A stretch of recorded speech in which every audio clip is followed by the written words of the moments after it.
Hello students, welcome to my mathematics queen YouTube channel. இந்த வீடியோவில் நம்ம என்ன பார்க்க போகிறோம் அப்படின்னாக்கா 11th standard maths volume 2 chapter 10 differential கேல்குலஸில் எக்ஸாம்பிள் 10.13 பார்க்க போகிறோம். கொஷின் பாருங்கள். Differentiate 2x + 1 the whole power 5 into x cube minus x plus 1 the whole power 4னு கொடுத்துருக்காங்க. இதுக்கு எந்த நேமுமே கொடுக்கல. ஸோ நம்ம இதை y அப்படின்னு எடுத்துப்போம். y is equal to அப்படி எடுத்துக்கிட்டோன்னா தான் நம்ம டிஃபரன்ஷியேட் பண்ணும்போது கரெக்டாக எழுத முடியும். Power 5 x cube minus x plus 1 the whole power 4. இப்போ நம்ம என்ன கண்டுபிடிக்க போகிறோம்னா y dash கண்டுபிடிக்க போகிறோம். ஸோ இப்போ எந்த ஒரு சம்மை கொடுத்தாலும் இது எந்த ஃபார்மெட்டில் இருக்குது மேடம் அப்படிங்கிறத எப்படி தெரிஞ்சுக்கிறது அப்படின்னா, இப்போ பாருங்கள், ரெண்டு இடத்துல பவர் இருக்குது சரியா. அப்போ ரெண்டு இடத்துல பவர் இருக்கும்போது சப்போஸ் இந்த இதுவே இல்லைன்னு வச்சுக்கோங்க, நீங்கள் X power n formula first ஸ்டெப்லேயே நீங்கள் யூஸ் பண்ணிவிட்டு அதுக்கப்புறம் நம்ம சம் போட ஆரம்பிச்சிடலாம். ஆனால் இப்படி ரெண்டு ப்ராடக்டில் ரெண்டு எக்ஸ்ப்ரெஷன் பவரோடு இருக்குது அப்படின்னா முதல்ல நீங்கள் யூவி ஃபார்முலா அப்ளை பண்ணிட்டு தான் அதுக்கப்புறம் தான் நம்ம அடுத்த ஸ்டெப் என்னங்கிறத பார்க்கணும். ஸோ இந்த சம்மை பொறுத்த வரைக்கும் ஃபஸ்ட்டு ஸ்டெப்பு யூவி ஸ்டெப் தான். அப்போ u அப்படிங்கிறது என்னென்னா இது மொத்தத்தையும் சேர்த்து யூன்னு எடுத்துக்கணும். அதாவது 2x + 1 the whole power 5 இது ஃபுல்லாக சேர்த்து யூன்னு நினச்சிக்கணும். x cube minus x plus 1 the whole power 4 இது ஃபுல்லாக சேர்ந்தது v சரியா. ஸோ இந்த சம்மில் நான் வரிசையாக நான் இங்கே போடுறேன் பாருங்கள். ஒரு ஸ்டெப்பாக நான் இங்கே போட்டு காட்டுறேன். ஃபஸ்ட்டு ஸ்டெப் என்னன்னாக்க யூவி ஃபார்மெட்டில் தான் யூஸ் பண்ணணும் இந்த சம்முக்கு. இப்போ யூவிக்கு என்ன ஃபார்முலா, டிஃபரன்ஷியேஷன் ஆஃப் யூவி என்ன ஃபார்முலா, யூவை அப்படியே வச்சுக்கணும், வியை டிஃப்ரென்ஷியேட் பண்ணணும், ப்ளஸ் போட்டு வியை அப்படியே வச்சுக்கணும், யூவை டிஃப்ரென்ஷியேட் பண்ணணும். இதுதான் யூவியோட ஃபார்முலா. அதை தான் இங்கே நம்ம யூஸ் பண்ண போகிறோம் சரியா.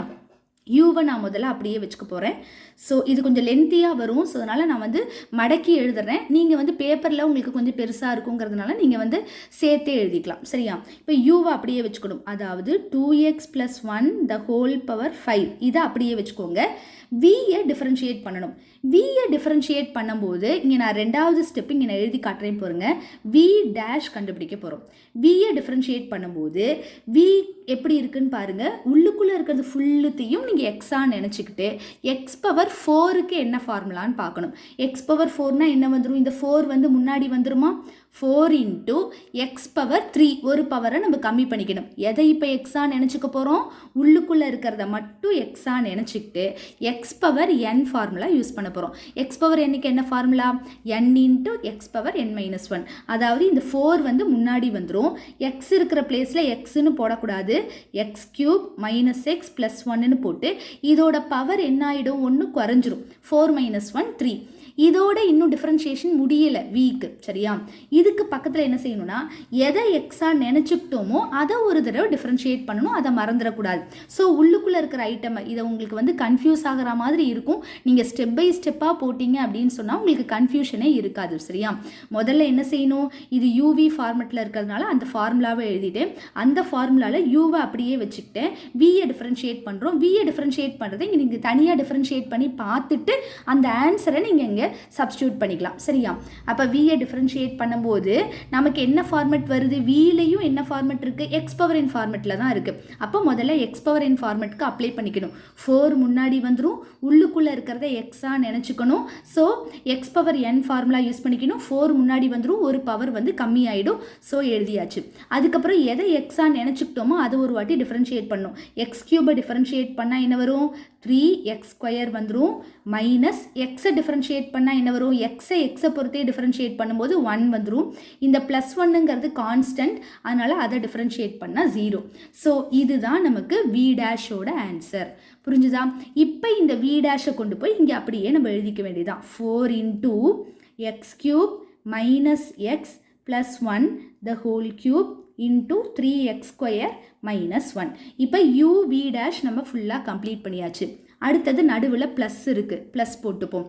அடுத்தது வியை நம்ம அப்படியே வச்சுக்கணும். விங்கிறது என்னது, x³ - x plus 1 power 4. யூவை நான் டிஃப்ரென்ஷியேட் பண்ணுறோம். ஸோ மூணாவது ஸ்டெப்பில் யூ டேஷ் எப்படி கண்டுபிடிக்கிறதுன்னு பாருங்கள். யூ டேஷ்னா என்னது, 2x + 1 the whole power 5 differentiate பண்ணும். இப்போ உங்களுக்கே கிளிக் ஆகிருக்கும். இந்த உள்ளுக்குள்ளே இருக்கிறத நம்ம என்ன நினச்சிக்கணும், எக்ஸ்ன்னு நினச்சிக்கணும். எக்ஸ் பவர் 5க்கு என்ன ஃபார்முலான்னு பாருங்கள். 5 முன்னாடி வந்துடும். 5 முன்னாடி வந்துடும். ஸோ 5 இன்ட்டு எக்ஸ் பவர் 4 ஒரு டிகிரி நம்ம இங்கே கம்மி பண்ணிப்போம் இல்லையா, அப்போ 5 இன்ட்டு எக்ஸ்ன்னு போட்டுறக்கூடாது, 2x + 1 power 4. So x power n formula use பண்ணி நம்ம வந்து ஃபஸ்ட்டு ஸ்டெப்பு போட்டு முடிச்சாச்சு. அதுக்கப்புறம் எதை எக்ஸாக நினச்சிக்கிட்டோம், இந்த 2x + 1 தான் எக்ஸாக நினச்சிக்கிட்டோம். அதை ஒரு தடவை டிஃப்ரென்ஷியேட் பண்ணணும். 2xை டிஃப்ரென்ஷியேட் பண்ணால் என்ன கிடைக்கும், நமக்கு 2 அப்படின்னு கிடைக்கும். 2xை டிஃப்ரென்ஷியேட் பண்ணால் 2ன்னு கிடைக்கும். 1ங்கிறது கான்ஸ்டன்ட், 1 டிஃப்ரென்ஷியேட் பண்ணால் 0, அதை நம்ம போட வேண்டாம். ஸோ இவ்வளோ தான் u' டிஃப்ரென்ஷியேட் பண்ணியாச்சு. 5 2s are 10 into 2x + 1 the whole power 4. அவ்வளவுதான். அப்போ இந்த இடத்துல என்ன போட்டுக்கணும், 5 இல்லை sorry 10 into 2x + 1 the whole power 4. அவ்வளவுதான். இது எல்லாத்தையுமே நம்ம இங்கே டிஃப்ரென்ஷியேட் பண்ணி முடிச்சாச்சு. இதுக்கு மேலே நம்ம சிம்பிளிஃபிகேஷன் தான் பண்ண போகிறோம். பாருங்கள், சிம்பிளிஃபை பண்ணும்போது கேர்ஃபுல்லாக பண்ணணும். இப்போ இது எல்லாமே ப்ராடக்டில் இருக்குது பாருங்கள். இப்போ நான் கோடு போட்டிருக்கிறது எல்லாத்துலேயுமே வந்து ப்ராடக்டில் தான் இருக்குது. அப்போ இதை நம்ம கொஞ்சம் ப்ராப்பராக அரேஞ்ச் பண்ணிப்போம். 4 அப்படியே போட்டுப்போம். இதுக்கப்புறம் வந்து இது வந்து பவர் 5 எல்லாம் நம்ம ஒன்றுமே பண்ண முடியாது. ஸோ இதெல்லாம் நம்ம அப்படி அப்படியே எழுதிப்போம். லென்த்தி பவர் இருக்கிறத அப்படி அப்படியே எழுதிப்போம். இதை வந்து தனியாக இப்படி எழுதிப்போம். ஜஸ்ட்டு நான் ரீஅரேஞ்ச் தான் பண்ணுறேன். அதுக்கப்புறம் ப்ளஸ் போட்டு இது அடுத்த டேர்ம் இல்லையா, இதுலேயும் இருக்கிறது எல்லாமே ப்ராடக்டில் இருக்கிறதுனால இதில் 10 இருக்குது. 10 ஃபஸ்ட்டு போட்டுப்போம். அதுக்கப்புறமா x³ - x + 1 the whole power 4, 2x + 1 the whole power 4. அவ்வளோதான். இப்போ அரேஞ்ச் பண்ணியாச்சு. இதுக்கப்புறம் இது எல்லாமே இப்போ இது ஃபுல்லாக ஒரு டேர்ம் இல்லையா, இது ஃபுல்லாக இன்னொரு டேர்ம். இதில் எதெல்லாம் காமனாக வருதுன்னு பாருங்கள். 4ம் 10ம் எந்த டேபிளில் காமனாக வரும், 2 டேபிளில் காமனாக வரும். ஸோ 2வை காமனாக எடுத்துடலாம். அதுக்கப்புறம் பார்த்தீங்கன்னா 2x + 1 இங்கே 5 டைம்ஸ் இருக்குது. இங்கே 2x + 1 4 டைம்ஸ் இருக்குது. அப்போ நீங்கள் காமனாக எடுக்கும்போது எத்தனை டைம்ஸ் காமனாக எடுக்க முடியும், 2x + 1 4 டைம்ஸ் காமனாக எடுக்க முடியும். அதுக்கப்புறம் பார்த்தீங்கன்னா x³ - x + 1 வந்து இங்கே 3 டைம்ஸ் இருக்குது. x³ - x + 1 இதில் 4 டைம்ஸ் இருக்குது. அப்போ நீங்கள் காமனாக எடுக்கும்போது எத்தனை டைம்ஸ் வெளியில் வரும், x³ - x + 1 வந்து 3 டைம்ஸ் வெளியில் வரும். இப்போ மற்றதெல்லாம் பார்த்தீங்கன்னா எதுவுமே நமக்கு காமனாக இல்லை. ஸோ அதனால் விட்டுடலாம். இப்போ காமனாக எடுத்தாச்சு. காமனாக எடுத்த பின்னாடி ஒரு ப்ராக்கெட் போடுவோமா, ப்ராக்கெட்டை போட்டு மிச்சம் என்ன இருக்கோ அதை நம்ம எடுத்து எழுதுவோம். இங்கே 4 2வை காமனாக எடுத்தாச்சு. அப்போ பேலன்ஸ் என்ன வரும், இங்கே 2 வரும். 2x + 1 5 டைம்ஸ் இருக்குது. 4 டைம்ஸ் வெளில எடுத்தாச்சு. அப்போ பாக்கி இதில் எத்தனை இருக்கும், 2x + 1 ஒரு டைம் இருக்கும். சரியா, இப்போ இது வந்து ஃபுல்லுத்தையுமே நம்ம காமனாக எடுத்தாச்சு. இந்த இடம் பாக்கி அப்படியே இருக்கும், 3x² - 1. அடுத்தது இந்த ப்ராக்கெட்டில் பார்த்தீங்கன்னா +10ல் 2வை காமனாக எடுத்தாச்சுன்னா பாக்கி 5 இருக்கும். 4ல் வந்து 3 டைம்ஸ் தான் நம்ம வெளியில் எடுத்திருக்கோம், பாக்கி 1 டைம் இருக்கும். இதை வந்து ஃபுல்லுமே காமனாக எடுத்தாச்சு. ஓகேவா, அவ்வளோதான். இப்போ காமனாக எடுத்து பாக்கி என்ன இருக்குங்கிறத நம்ம கரெக்டாக ஸ்ப்ளிட் பண்ணிட்டோம். இதுக்கப்புறம் சிம்பிளிஃபிகேஷன் தான் பாருங்கள்.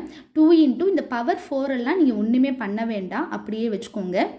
x³ - x + 1 the whole cube. அடுத்தது இந்த உள்ளுக்குள்ளே இருக்கிறத மட்டும் நான் சிம்பிளிஃபை பண்ணுறேன் பாருங்கள். ஃபஸ்ட்டு வந்து 2வை மல்டிப்ளை பண்ணிக்கோங்க. அப்போ என்ன கிடைக்கும், 4x + 2ன்னு கிடைக்கும். Into 3x². நம்ம அடுத்த ஸ்டெப்பில் வேணால் சிம்பிளிஃபை பண்ணிக்கலாம்.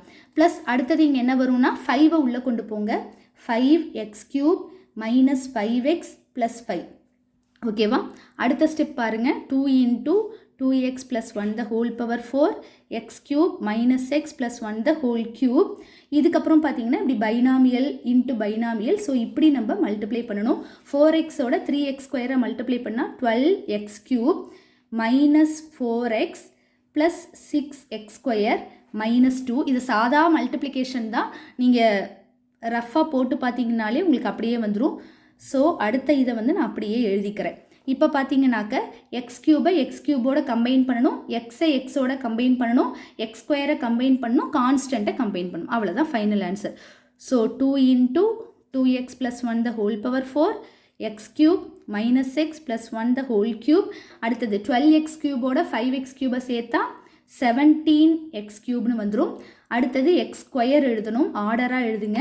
அதுக்கப்புறம் எக்ஸை கம்பைன் பண்ணால் -9xன்னு வரும். அடுத்தது +5 - 2 வந்து +3ன்னு வந்துடும். இவ்வளோ தான் இதோட ஃபைனல் ஆன்சர். இதுக்கு மேலே இதை வந்து நம்ம சிம்பிளிஃபையே பண்ண முடியாது. ஸோ இதுதான் நம்ம சம்மோட ஆன்சர். Thank you students.